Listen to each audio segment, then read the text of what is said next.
mesmo apurado por fogo, redunde em louvor, glória e honra na revelação de Jesus Cristo.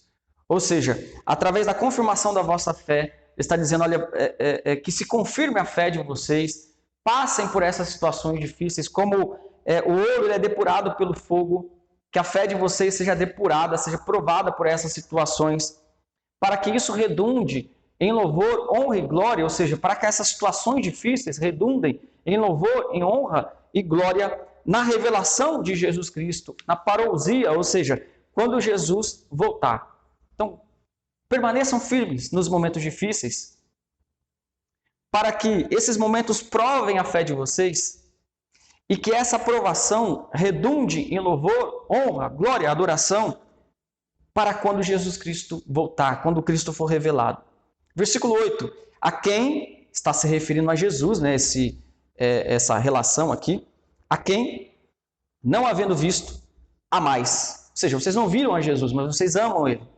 No qual, não vendo agora, mas crendo, exultais com alegria indizível e cheia de glória. Os filhos de Deus vivem com Cristo pela fé. Os filhos de Deus não viram a Cristo. E por isso que é pela fé. O que é por fé, consequentemente, não é por vista. Pedro está falando aqui para que os crentes se alegrem nisso, né? Exultais com alegria indizível e cheia de glória. Veja quantas palavras aqui que trazem um conceito de alegria. Exultação, alegria indizível, alegria que não se pode dizer, que não se pode expressar, e ainda cheia de glória.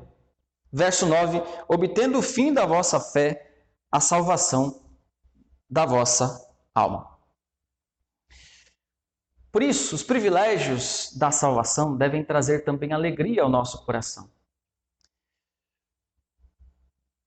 O daltonismo é uma doença que todos vocês, penso eu, que já ouviram falar dessa doença, onde a pessoa não consegue enxergar as cores, algumas cores, né, uma gama de cores, a pessoa não consegue enxergar direito ou ela confunde essas cores. Por isso o daltônico ele não vê as cores da natureza como uma pessoa normal vê. E a gente sabe que a natureza, tudo aquilo que Deus fez, né, as árvores, as plantas, as pessoas, o mar, os rios, são coisas muito belas. Nós que enxergamos normalmente podemos apreciar, mas o daltônico não. E é muito interessante, vários vídeos viralizaram na internet mostrando um óculos que foi confeccionado. Em muitos casos de daltonismo, esse óculos é eficaz. Então, tem um caso de um vídeo em que a família pegou e comprou esse óculos, que deve ser um óculos caro, e deu de presente para o avô. E quando o avô ali colocou aqueles óculos, ele começou a chorar, né, de alegria, porque estava vendo ali as cores das coisas, se alegrando imensamente. Quando eu vi esse vídeo a primeira vez, eu já me lembrei, fiz uma associação disso com as bênçãos da salvação. É isso que as bênçãos da salvação trazem para a pessoa. Uma pessoa que sem Jesus Cristo não consegue enxergar a vida como ela é, não consegue enxergar a beleza das coisas. Mas quando Jesus Cristo ilumina o entendimento de uma pessoa e a regenera, essa pessoa começa a se alegrar, porque ela começa a ver as coisas de um modo diferente. O Ronaldo Lidório, no seu livro denominado Concombas, que era uma tribo africana, conta uma história também bastante interessante para a nossa lição aqui deste texto, desse tópico que nós estamos estudando. Uma das pessoas daquela tribo fez um hino para Deus. Ela era de uma religião pagã, ela se converteu ao cristianismo e ela fez ali hino. E o livro conta que várias pessoas traziam seus hinos ali, os seus louvores que eles faziam, louvando a Deus. E a letra de um certo hino feito por ele dizia o seguinte: quando você vier a Jesus, verá o que é vida. O sol brilhará mais, as árvores serão mais verdes. Eu gravei esse trecho deste cântico porque achei muito bonito e demonstra realmente o fato de que aquele que está usufruindo das bênçãos da salvação, aquele que teve um encontro com Jesus, realmente ele enxerga o mundo de outra maneira. Ele foi tirado de um estado de pecado terrível. Portanto, ele é grato a Deus e serve a Deus com toda a sua alegria.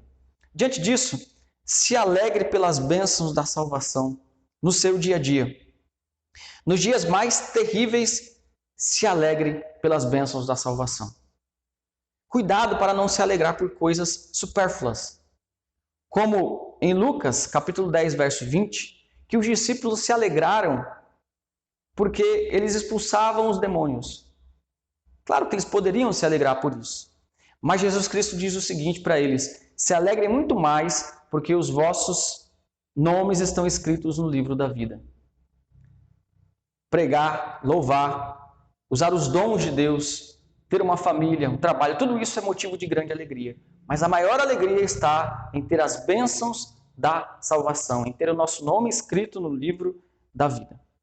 O último ponto que eu quero compartilhar com vocês nessa manhã é que os privilégios da salvação são atestados pelas Escrituras. Pedro faz questão de mostrar que essa salvação não é um plano feito de última hora. Essa salvação foi planejada com cuidado antes da fundação do mundo e foi sendo revelada progressivamente através do processo de inspiração das Escrituras, através dos profetas e posteriormente dos apóstolos. E esse processo de salvação é tão maravilhoso, que até mesmo os anjos ficam impressionados com esse processo. É isso que esse texto diz. Vamos ler? Verso 10 até o verso de número 12. Diz o seguinte: foi a respeito desta salvação que os profetas indagaram e inquiriram, os quais profetizaram acerca da graça a vós, outros destinadas. Então, essa salvação, foi a respeito dessa salvação em Jesus Cristo, que os profetas do Antigo Testamento indagaram, eles ficavam se perguntando quando isso irá acontecer. É claro que eles não entendiam plenamente os detalhes daquelas profecias que eles estavam proferindo. Talvez eles entendessem muito mais o contexto de suas épocas, em que aquelas profecias se aplicavam, mas de alguma forma esse texto está dizendo que eles sabiam que aquilo ali que eles estavam profetizando ia se cumprir um dia. E eles ficavam se perguntando, se inquiriram, se indagando a respeito de quando essas coisas aconteceriam. Pedro está dizendo, eles ficavam se indagando, no versículo 10, a respeito dessa graça que foi destinada a vocês, igreja. Versículo 11. Investigando, ou seja, os profetas do Antigo Testamento ficavam investigando atentamente qual a ocasião ou quais as circunstâncias oportunas indicadas pelo Espírito de Cristo. Veja que o Espírito de Jesus Cristo estava neles. Pedro revela uma coisa bastante interessante. Aqueles que são contra a divindade de Jesus ficam abismados com essa revelação de Pedro, né? Porque o Espírito de Cristo, que é o Espírito de Deus, estava nos profetas profetizando. Então, diz, o Espírito de Cristo que neles estava, ao dar de antemão testemunho sobre os sofrimentos referentes a Cristo e sobre as glórias que o seguiriam. O Espírito de Cristo estava nos profetas, dando testemunho a respeito dos sofrimentos que Cristo sofreria séculos depois e a respeito da glória que seguiria o sofrimento de Cristo. Versículo 12. A eles foi revelado que, a eles quem? Os profetas do Antigo Testamento. A eles foi revelado que, não para si mesmos, não para eles mesmos, mas para vós, outros, para a igreja, ministravam coisas que agora vos foram anunciadas por aqueles que, pelo Espírito Santo enviado dos céus, vos pregaram o Evangelho, coisas essas que os anjos anelam perscrutar. Então, o que Pedro está dizendo no verso 12 é um verso bastante complicado até mesmo de entender, mas o que ele está dizendo? Está dizendo que foi revelado a estes profetas uma certa medida de revelação de que essas coisas não eram para eles mesmos. E estas coisas foram anunciadas por quem? Então, isso fica mais claro com o anúncio que os apóstolos fazem. Essas coisas foram anunciadas pelos apóstolos, que pelo Espírito Santo vos pregaram o Evangelho. Por isso, a igreja é firmada na doutrina apostólica. A base da igreja tem a ver com os profetas e os apóstolos. Pedro mesmo diz nessa carta que Jesus Cristo é a pedra principal desta base. Né? Que Cristo mesmo inspirou profetas e apóstolos. E uma coisa interessante no finalzinho do verso 12, coisas essas que anjos anelam perscrutar. É difícil saber o que ele está dizendo aqui, né? Que anjos? Anjos de Deus? Anjos caídos? Existe uma discussão imensa a respeito disso. Mas uma coisa que esse texto não está querendo dizer é que os anjos queriam pregar o evangelho, como muita gente fala por aí. Não é isso que esse texto está dizendo. Provavelmente esse texto esteja dizendo que os anjos ficaram surpresos, ficaram maravilhados com este plano de salvação.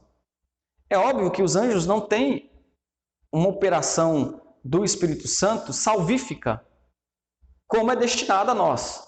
O Espírito Santo opera em nós, nos regenerando. Os anjos de Deus não têm essa operação. Então, de alguma forma, parece que eles não conseguem entender plenamente algumas verdades da salvação, ou eles ficam surpresos com essas verdades. Mas a salvação é tão gloriosa que deixa até os anjos impactados. Que salvação? Essa salvação que Jesus Cristo regenera, que Deus planejou antes da fundação do mundo, que Deus predestinou pessoas, que Deus fez com que o seu Filho morresse na cruz, ressuscitasse.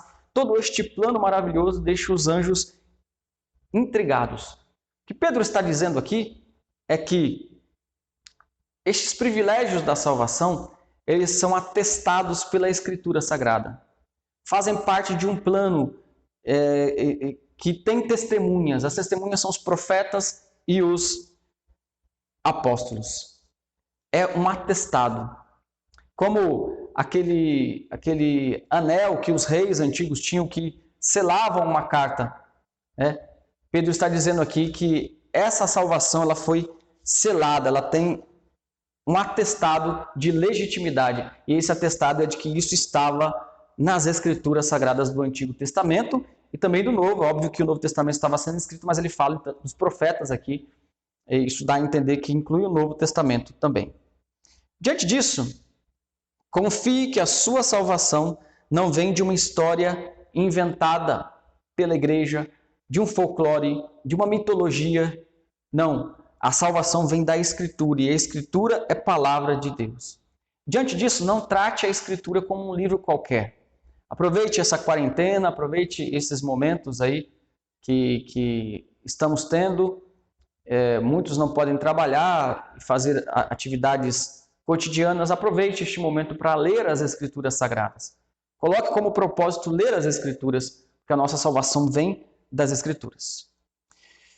Bom, hoje tivemos então o privilégio de perceber que as bênçãos da salvação devem ser o nosso estímulo de vida. Elas são fonte de louvor, elas são fonte de alegria e elas são atestadas pelas Sagradas Escrituras. O que as bênçãos da salvação são para você? Qual a diferença que isso tem feito na sua vida? Qual tem sido o seu estímulo de vida? Muitas pessoas têm como estímulo de vida, por exemplo, os feriados, né? A pessoa vive a semana toda esperando se alegrar no fim de semana.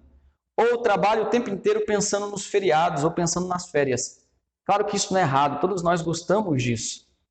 Só que devemos pensar, refletir se não estamos colocando a nossa alegria como fundamento principal nas coisas dessa terra. O que tem nos motivado verdadeiramente? O que tem nos motivado verdadeiramente? Que as bênçãos da salvação sejam a nossa maior motivação nos dias alegres e também nos dias difíceis que estamos vivendo. Eu quero terminar este estudo de hoje. Eu já fiz isso em outro estudo que compartilhamos com vocês, mas é sempre bom a gente relembrar. Eu quero terminar com a resposta da primeira pergunta do Catecismo de Heidelberg, que se encaixa bem com o nosso assunto de hoje, de ter alegria somente em Jesus Cristo. E a pergunta é: qual o seu único consolo na vida e na morte? E a resposta é a seguinte, peço que você acompanhe. O meu único consolo na vida e na morte é que não pertenço a mim mesmo, mas pertenço de corpo e alma, tanto na vida quanto na morte, ao meu fiel Salvador Jesus Cristo. Ele pagou completamente todos os meus pecados com o seu sangue precioso e libertou-me de todo o domínio do diabo. Ele também me guarda de tal maneira que sem a vontade do meu Pai Celeste, nem um fio de cabelo pode cair da minha cabeça. Mas, na verdade, todas as coisas cooperam para a minha salvação. Por isso, pelo seu Espírito Santo, Ele também me assegura a vida eterna e faz-me disposto e pronto de coração para viver para Ele de agora em diante. Bendito seja Deus pelas bênçãos da salvação. Vamos orar. Senhor, nós te glorificamos pelas bênçãos da salvação. Obrigado, Pai, por ter planejado isso antes da fundação do mundo. Com certeza tu poderias, Senhor, segundo a tua soberania, deixar que todas as pessoas caminhassem para o inferno, porque todos pecaram. Mas aprove ao Senhor planejar, antes da fundação do mundo, algo maravilhoso. Planejar, antes da fundação do mundo, a salvação dos teus filhos. Obrigado pelo decreto eterno.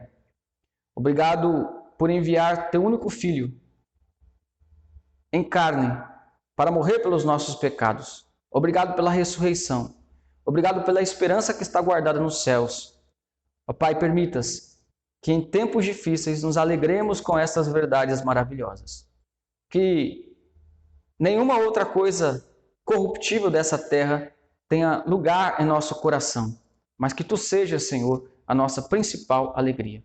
Nós pedimos estas coisas ao Senhor, no nome santo de Jesus Cristo, a quem seja o louvor e a honra para todos sempre. Amém. Que Deus abençoe a sua vida.